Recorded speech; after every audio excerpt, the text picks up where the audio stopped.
शुक्रवार को सर्व हिंदू समाज के आह्वान पर पाली शहर में बंद का आयोजन किया गया, जिसके तहत शहर का बाजार पूरी तरह से बंद रहा।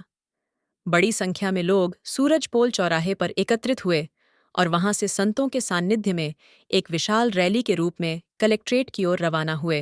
रैली के दौरान जय श्री राम, भारत माता की जय, वंदे मातरम और हिंदुओं पर हो रहे अत्याचारों के खिलाफ नारे लगाए गए। सूरजपोल चौराहे पर गोविंदाम शास्त्री और संत सुरजनदास ने लोगों को एकजुट रहने का संदेश दिया और हिंदू एकता की आवश्यकता पर जोर दिया। भजन गायक रमेश माली ने भी देशभक्ति के भजनों के माध्यम से लोगों में जोश भरा। रैली शहर के प्रमुख मार्गों से होते हुए कलेक्ट्रेट पहुंची, जहां जिला कलेक्टर एलएन मंत्री को राष्ट्रपति और अंतर्राष्ट्रीय मानवाधिकार आयोग के नाम ज्ञापन सौंपा गया। ज्ञापन में बांग्लादेश में हिंदुओं पर हो रहे अत्याचारों और मंदिरों को नुकसान पहुंचाने की घटनाओं का विरोध जताया गया। साथ ही भारत सरकार से इस मामले में हस्तक्षेप करने की मांग की गई। ये विगत 10-12 दिनों से विश्व में एक बहुत बड़ी समस्या है और विशेष करके अपने हिंदू समुदाय के लिए एक चिंता का विषय है।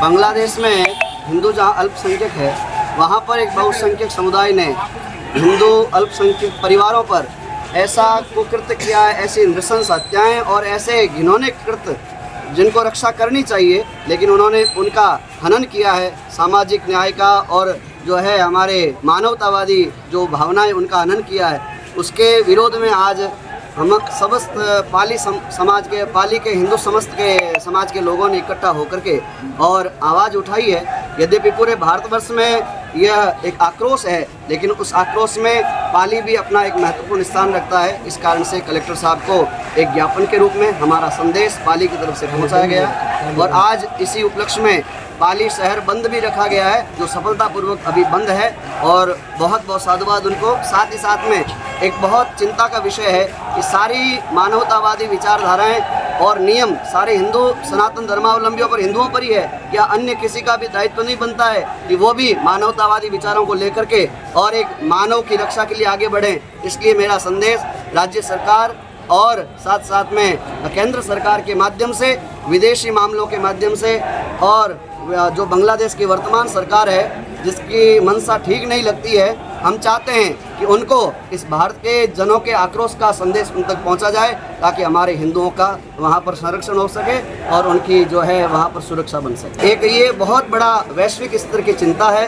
अन्य जगहों पर भी, अभी फ्रांस में भी हमने देखा है सत्ता परिवर्तन हो गया। हमारे भारत में भी एक सत्ता परिवर्तन का इशारा एक आगे बढ़ा है कि कैसी विचारधारा, मानसिकताओं का, खास करके तथाकथित हमारे ही उपनाम लिखे हुए लोग हैं, उनकी विचारधाराएं ऐसी है कि वो सनातन को ऐसा लगता है कि चाहते नहीं हैं, लेकिन आखिर में दुख उन्हीं को पाना पड़ेगा जो सनातन और धर्म के विपरीत जाकर के और राष्ट्र के और विपरीत जाकर के ऐसा कृत्य करते हैं। उनको खुद को एक दिन ये महसूस करना पड़ेगा कि हमने गलत किया, हमने गलत बटन दबाया। प्रदर्शन होना चाहिए और मुझे बड़ी प्रसन्नता है कि इस बारे में अमेरिका की संसद में भी, वहाँ के क्रिश्चियन संसद ने भी बात उठाई है। तो मैं कहता हूँ कि इस मानवतावादी और इस सोच में जो भी सम्मिलित है उन सबको इकट्ठा होना चाहिए और ऐसी असंस्कृतिक बातें और ऐसी अधार्मिक बातों के खिलाफ आवाज़ उठानी चाहिए। देश में आज जहाँ तक हमने सुना है, आज तो हम पाली के बारे में सोच रहे हैं, लेकिन ये जगह जगह हर सिटी ब्लॉक स्तर पर हर जगह पर ये आक्रोश हो रहा है। सनातन की रक्षा के लिए शास्त्र का अध्ययन तो हम संत लोग बताते हैं, लेकिन